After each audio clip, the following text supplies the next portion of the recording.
Appearing before the Nicholas Gumbo-led committee, political analyst Mutahi Ngunyi was at pains to explain the role of his company in restructuring NYS at the height of scandals that rocked the service. Of major concern was the excess of 12.5 million shillings that was transferred to his consulting house limited, and why it took the flagging off of the Auditor General report to realize that his company held monies from a public entity illegally.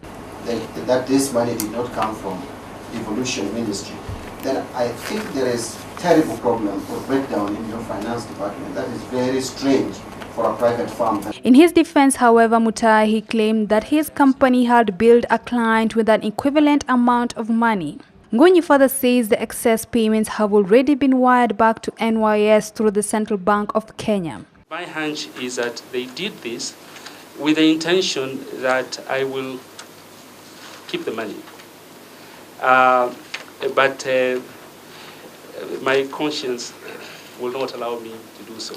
Also a pertinent issue during the session was the Josephine Kafura affidavit, which he trashed, maintaining that was a malicious scam. So it is your word under oath then that you've never met Josephine Kafura? Do you want me to swear again? Yes, because please. I can do it. Yes. The Gumbo-led committee was also curious to find out why he was given the contract to rebrand the NYS, yet his company was still new in the market. Who called me? The person is known and she has a name, and I will tell you who it was. It was the Honorable Minister for Devolution, and Igoro. She's the one who placed a call to me. Further revelations by Mutahi Ngunyi indicate the high level of corruption that marred the NYS and the now regrouping of cartels that had been flashed out during rebranding.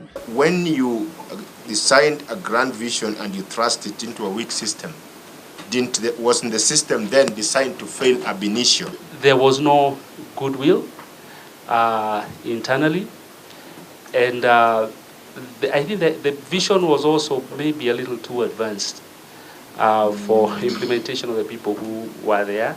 And these are lessons that we have learned. In his five-fold vision, the Consulting House Limited is said to have been paid 90 million. That is 0.05% of the entire project, which he says was a fair quotation. He charged 90 million, and the Auditor General said 90 million was reasonable. He did not question the whole issue of value for money, in my view. The only thing he questioned was 12 million 500. So I think we charged, that was fair price. And also to mention that we did more than we were asked to do.